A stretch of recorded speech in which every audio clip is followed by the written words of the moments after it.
Picture a prison designed for 700 people. Now fill it with 3,700. No extra beds, no extra food, no extra guards. Just 3,700 human beings crammed into a space that was never built to hold even half of them. And then, take away almost every guard inside the walls entirely. What you're left with is not a prison anymore. It's a war zone with a fence around it. Welcome to La Sabaneta, located in Maracaibo, Venezuela, a place that criminologists, journalists, and human rights investigators have called the single most violent prison ever documented in modern history. This is episode 2 of the world's most dangerous prisons. To understand La Sabaneta, you first have to understand Venezuela in the late 20th century. The country was in freefall. Oil prices had collapsed. Poverty was spreading rapidly. Crime rates were climbing year after year. And the prison system, chronically underfunded and understaffed, was completely overwhelmed. La Sabaneta had been opened since 1958.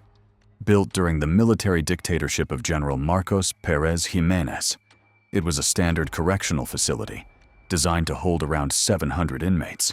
For its first few decades, it functioned more or less like any other prison. Overcrowded, underfunded, difficult, but manageable. Then came the 1980s and 1990s. Venezuela's crime rate exploded. Courts were sending more people to prison than the system could handle. Inmates were being held for years without ever going to trial, stuck in a legal backlog with no end in sight. First-time offenders were thrown into the same cells as hardened, violent criminals. Children of inmates were sometimes living inside the facility with their parents because there was simply nowhere else for them to go. By the early 1990s, La Sabaneta was holding over 3,700 prisoners, more than 5 times its intended capacity. The Venezuelan government, stretched thin and politically distracted, did not send more resources. They did not send more guards. They did not build more facilities. They essentially looked away. And into that vacuum stepped the gangs.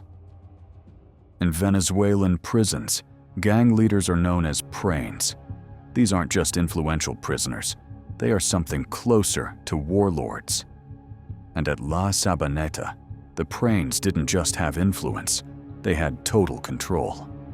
Guards stopped entering the main cell blocks. It was simply too dangerous. Instead, they stayed at the perimeter, outside the walls, and left the interior of the prison entirely in the hands of the inmates. 80% of Venezuelan prisons at the time were effectively run this way.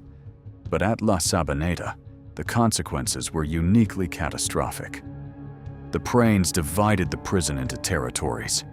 Different gang factions controlled different cell blocks, different courtyards, different areas of the facility. If you were a new arrival, you had no protection unless you paid for it, earned it, or fought for it. The pranes charged rent for sleeping space. They controlled the food supply. They decided who ate, who didn't, who was safe, and who wasn't. Weapons were everywhere.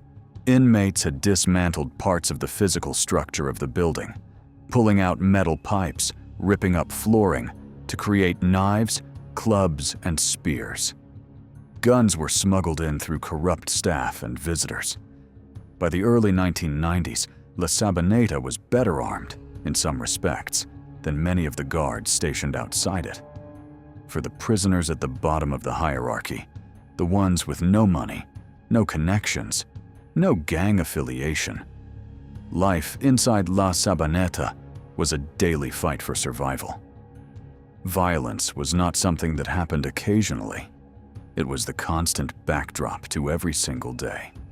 People were stabbed over food, over sleeping space, over perceived disrespect, over nothing at all. Disease was rampant. There was no real medical facility. Malnutrition was widespread. Clean water was scarce. The smell inside the overcrowded cell blocks was described by those who entered as almost unbearable. This was the environment that had been building for years, pressure accumulating, tension rising, until the morning of January 3rd, 1994. What happened that day is remembered as one of the deadliest prison incidents in recorded history. A gang war that had been simmering for weeks finally exploded. Fighting broke out across multiple cell blocks simultaneously, and then someone started a fire. The flames spread through the overcrowded facility with terrifying speed. But what made the situation uniquely horrifying was what happened next. As prisoners tried to flee the fire, rival gang members were waiting. Inmates who managed to escape the burning sections were attacked, stabbed, beaten by members of opposing factions who used the chaos as cover to settle old scores. The guards outside the walls were powerless to intervene. The scale of the violence was simply beyond their ability to control. It took days before authorities were fully able to restore order and extinguish the flames. When it was finally over, more than 100 prisoners were dead. Some had burned, some had been stabbed, some had been beaten to death. The true number of casualties has never been fully confirmed. The chaos made accurate counting almost impossible, and the Venezuelan government was not eager to publicize the extent of the disaster.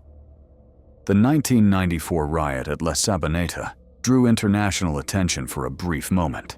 Human rights organizations published reports. Journalists wrote about the conditions. There were calls for urgent reform. But the reforms never came. Not in any meaningful way. In the years that followed, La Sabaneta continued to operate and continued to be defined by the same violence, the same neglect, the same gang warfare that had made it infamous. Smaller riots broke out regularly. Deaths continued to accumulate year after year, largely unreported by the international press. By the time the prison was finally closed in 2013, 55 years after it opened, the total number of people who had died inside its walls over its lifetime was staggering. The facility that was supposed to hold 700 people had become, in the words of one investigator, a killing ground, where more prisoners died from inmate violence than anywhere else in the world. When it was closed, the Venezuelan government announced that it would be converted into a museum, a monument, in some sense, to everything that had gone wrong. But here is what makes the story of La Sabaneta more than just a historical horror story. It is a warning. La Sabaneta did not become what it became because of one bad decision. It became what it became through decades of small failures. Chronic underfunding, political indifference, corruption, a legal system too overwhelmed to process cases in any reasonable time frame, and a government that found it easier to ignore the problem than to solve it. The prisoners inside La Sabaneta were not all violent people. Many of them were awaiting trial for minor offenses. Many had never been convicted of anything. They were simply poor and unlucky, and caught in a system that had completely stopped caring about what happened to them once the gates closed. Human rights organizations, including Amnesty International and Human Rights Watch, documented the conditions at La Sabaneta and used it as a case study in the urgent need for prison reform across Latin America. The lessons were clear. When prisons become overcrowded beyond all reason, when staff are inadequate, when oversight disappears, when the state stops taking responsibility, human beings do not simply wait patiently. They fight, and people die. Venezuela's prison crisis did not end with La Sabaneta. The systemic issues that created it, poverty, corruption, chronic underfunding, persist throughout the country's correctional system to this day. La Sabaneta is gone, but the conditions that built it remain. La Sabaneta sat in the city of Maracaibo for 55 years. From the outside, it looked like most prisons: walls, gates, concrete. But inside those walls, an entirely different world existed. One where the state had surrendered its authority, where survival was never guaranteed, and where the difference between life and death could come down to which cell block you happened to be placed in on your first day. It is a place that should not have been possible, and yet it existed for decades in plain sight. This was episode 2 of the world's most dangerous prisons. Next time we travel to Russia, to a prison deep in the Ural steppes near the Kazakhstan border, where the most brutal killers in Russian history are held under conditions of almost total psychological control. Black Dolphin. You won't want to miss it. If you enjoyed this video, make sure you subscribe so you don't miss the next episode. Drop a comment below. Which prison do you want to see covered after Black Dolphin?